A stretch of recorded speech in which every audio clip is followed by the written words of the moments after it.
Amis du jour, chalutations.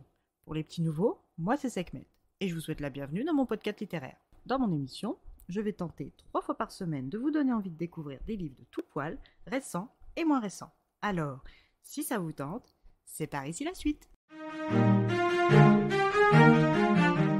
Aujourd'hui, je vais vous présenter 6 couronnes écarlates d'Elizabeth Lim, publié chez Rajo. Dans ce livre de fantasy, nous rencontrons la jeune Shiori Hanma, première fille de l'empereur Ariyu, princesse préférée de Kyata, royaume des 9 couronnes de la justice éternelle et des montagnes sacrées de la vaillance. En possession de pouvoirs magiques rares, elle doit les cacher aux yeux de tous, car dans son royaume, ils sont proscrits depuis des décennies et pourraient lui coûter l'exil forcé. Fille unique d'une fratrie de 6 frères aînés, composée de Hondae, l'héritier au trône, Benkai, le futur commandant de l'armée royale, Wende et son jumeau Yotan, Reiji et Asho.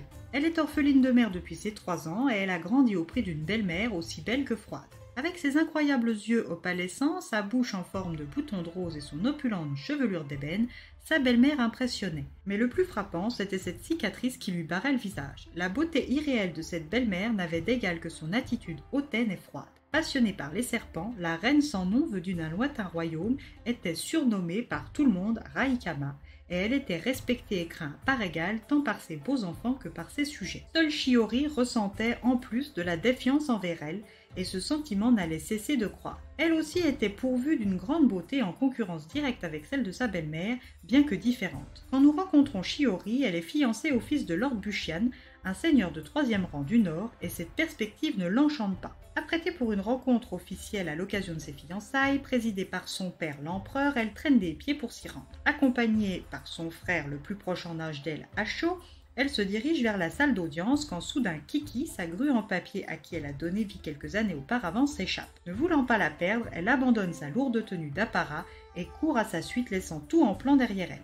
Quand elle repère enfin Kiki, elle flotte nonchalamment sur la surface du lac. Sans trop y réfléchir, elle plonge, mais même si ses frères lui ont appris à nager dans son enfance, le poids de sa robe en soie l'entraîne irrésistiblement vers le fond. Au moment où elle croit se noyer, elle aperçoit un dragon aux yeux rouges et aux moustaches vertes. Ce dernier s'approche d'elle et lui enserre le cou de sa queue, lui ôtant le dernier filet d'air de ses poumons déjà en feu. À son réveil, elle est dans sa chambre avec ses frères qui l'entourent. Mise face à ses responsabilités, son absence offensante à la rencontre de son futur époux, son père ordinairement plus doux avec elle décide de la punir. Sous la supervision de sa belle-mère, elle devra réaliser une tapisserie pour s'excuser de l'affront fait à sa belle famille et elle ne pourra ressortir qu'une fois sa tâche achevée et validée par Raikama. Cette nouvelle l'accable d'autant plus qu'elle va louper les festivités d'été et le traditionnel lâcher de cerf-volant familial, son dernier avant qu'elle ne soit mariée et ses frères aînés aussi.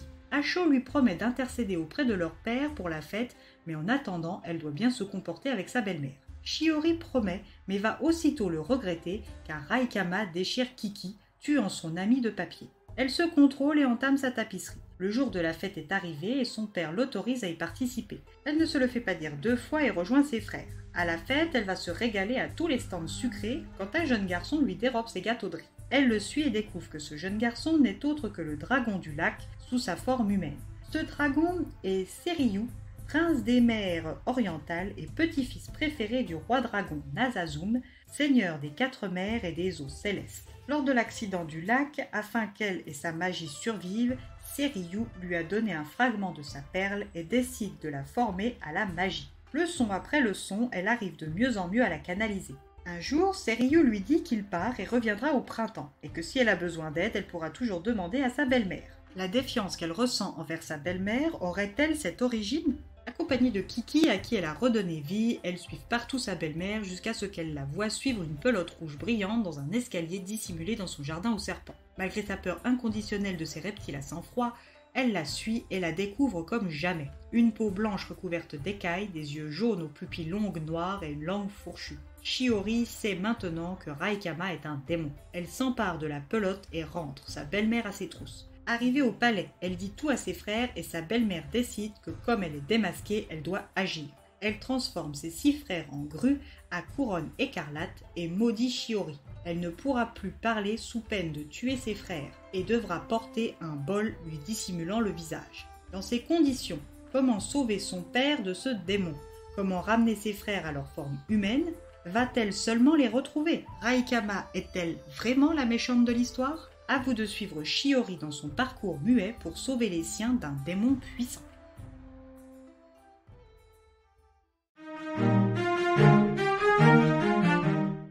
Un roman qui en appelle un suivant. Des rebondissements, des rencontres, des intrigues, du fantastique, de la romance et des bons sentiments. Bref, en 3 mots, une recette efficace. Et bien voilà, j'en ai fini pour aujourd'hui. J'espère que cet épisode vous aura plu et vous aura donné des nouvelles idées de lecture. Si vous souhaitez découvrir d'autres petits bonbons littéraires tout droit sortis de ma bibliothèque, je vous retrouve le mardi 6 juin prochain pour un nouvel épisode. Et si d'ici là je vous manque de trop, vous connaissez le chemin sur Instagram, @leslectures de Sekhmet. Sur ce, chalut les amis et à la prochaine!